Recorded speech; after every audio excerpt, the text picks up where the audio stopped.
Salam sejahtera, Pelita Kasih Family yang dikasih oleh Tuhan. Bersyukur kita bersukacita juga boleh kembali dalam PA online minggu ini. Mari kita persiapkan hati, kita mau berdoa sebelum sama-sama kita belajar kebenaran firman Tuhan. Terima kasih Tuhan Yesus, terima kasih Bapa yang baik. Kami bersyukur buat kasih setiamu dalam hidup kami dan kami mau hidup di dalamnya. Biarlah roh-Mu yang kudus mengurapi kami, memberikan kami hikmat, dan menuntun kami kepada segala kebenaran-Mu, sehingga kami semakin menyenangkan hati-Mu Tuhan. Inilah kehidupan kami yang siap dibentuk oleh kebenaran-Mu. Kami bersyukur di dalam nama Tuhan Yesus Kristus. Haleluya, amin. Puji Tuhan, saudara-saudara, di bulan ini kita baru saja melewati beberapa perayaan ya, ada Valentine, kemudian ada juga Imlek. Nah, Imlek ini sering disebutnya dengan Chinese New Year atau Lunar New Year ya, berarti karena Imlek ini sendiri menggunakan kalender lunar, yaitu kalender yang mengikuti pergerakan bulan. Nah, setiap muncul bulan yang baru itu menandakan awal yang baru. Nah, karena itu saat Imlek biasanya orang yang merayakan itu membersihkan rumah, membuang barang lama, menyelesaikan hal-hal yang tertunda, bahkan seharusnya memperbaiki hubungan, makanya saling bersilaturahmi, saling mengunjungi, kemudian juga memulai tahun dengan harapan yang baru yang sering disampaikan dalam ucapan-ucapan selamat dalam tahun baru Imlek. Nah, ada satu makna yang kuat di sana, yaitu yang lama dibereskan supaya yang baru bisa dimulai. Nah, Alkitab juga mengenal konsep siklus waktu ya. Kita lihat di dalam Mazmur pasal yang ke-104 ayat yang ke-19 berkata bahwa Tuhan menetapkan bulan untuk menentukan waktu. Nah, artinya pergantian musim dan waktu ada dalam kendali Tuhan. Nah, tetapi Alkitab juga membawa kita lebih dalam lagi. Bukan hanya waktu yang diperbarui, namun juga yang paling luar biasa adalah kasih Tuhan diperbarui setiap pagi. Mari kita melihat ayat utama kita hari ini di dalam Ratapan pasal yang ketiga ayat 22 sampai 23. Tak berkesudahan kasih setia Tuhan, tak habis-habisnya rahmat-Nya, selalu baru tiap pagi, besar kesetiaan-Mu. Nah, ayat ini sangat indah, bahkan seringkali kita jadikan sebagai ayat emas. Nah, tetapi kita juga perlu kembali melihat konteksnya. Kitab Ratapan ini ditulis setelah Yerusalem dihancurkan oleh bangsa Babel.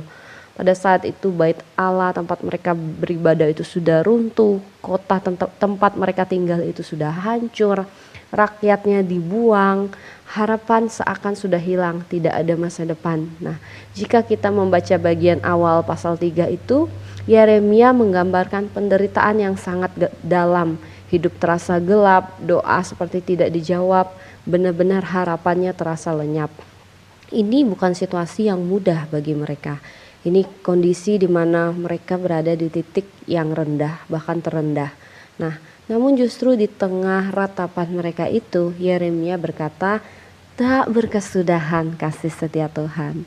Nah, di sini kita melihat sesuatu yang sangat penting, yaitu kasih perjanjian versus kasih perasaan. Nah, kita lihat kata kasih setia dalam bahasa Ibrani, bahasa aslinya, bukan berarti kasih biasa, tetapi memiliki makna kasih perjanjian, kasih yang berkomitmen, kasih yang tetap setia walaupun pihak lainnya gagal. Nah, Israel saat itu sedang mengalami penghukuman karena ketidaktaatan mereka. Secara manusia mereka tidak layak lagi untuk dikasih oleh Tuhan. Tetapi Yeremia tidak berkata, Tuhan masih punya perasaan baik kepada kita. Tetapi dia berkata kasih setia Tuhan tidak berkesudahan. Nah, ini begitu penting. Kasih manusia sering adalah kasih perasaan. Contohnya kalau kita diperlakukan baik, maka kita memberikan respon menjadi orang yang hangat kepada orang itu. Kemudian namun sebaliknya kalau kita disakiti, biasanya kita menjauh dari orang itu. Atau ketika kita kecewa kepada suatu sikap atau kepada seseorang, maka kasih kita biasanya berkurang. Nah, kasih perasaan itu kasih yang berubah-ubah, tetapi kasih Tuhan adalah kasih perjanjian. Nah, kasih yang tidak bergantung pada suasana hati kita, ataupun respon kita, ataupun keadaan kita. Bahkan ketika Israel gagal, Tuhan tetap setia pada perjanjiannya. Inilah dasar pengharapan Yeremia. Bukan karena keadaan membaik, tetapi karena karakter Tuhan yang tidak berubah. Nah, selanjutnya di dalam ayat ini ada kata selalu baru tiap pagi. Nah, kata baru dalam bahasa aslinya ini memiliki makna diperbarui, disegarkan, dibuat seperti baru lagi secara terus-menerus. Nah, bukan kasih lama yang tersisa, bukan kasih yang masih kurang, tetapi kasih yang segar setiap hari. Nah, setiap pagi Tuhan tidak berkata, aku masih ingat loh kesalahan kamu kemarin. Tapi sebaliknya, Tuhan berkata, rahmatku tersedia lagi, kesabaranku tersedia lagi, kasihku tersedia lagi bagi kamu hari ini. Dan Yeremia menyimpulkan besar kesetiaanmu. Pembaruan kasih Tuhan terjadi karena kesetiaannya yang tidak berubah. Jadi respon kita ketika menerima kasih yang selalu baru setiap hari, pertanyaannya adalah apakah kasih kita kepada orang lain juga diperbarui? Seringkali kita hidup dengan pola lama, kita masih menyimpan luka yang lama, kita masih mengingat kesalahan orang, kita mungkin masih memberi respon yang sama berulang-ulang seperti agak menjauh atau respon cuek, respon diam. Kemudian kita kadang menjaga jarak atau kadang kita cepat tersinggung untuk satu kondisi atau seseorang. Nah, masalahnya bukan kita tidak punya kasih. Salah satu karakter Tuhan adalah kasih, dan kasih itu dikatakan firman Tuhan berasal dari Allah. Jadi bukan dari kasih kita.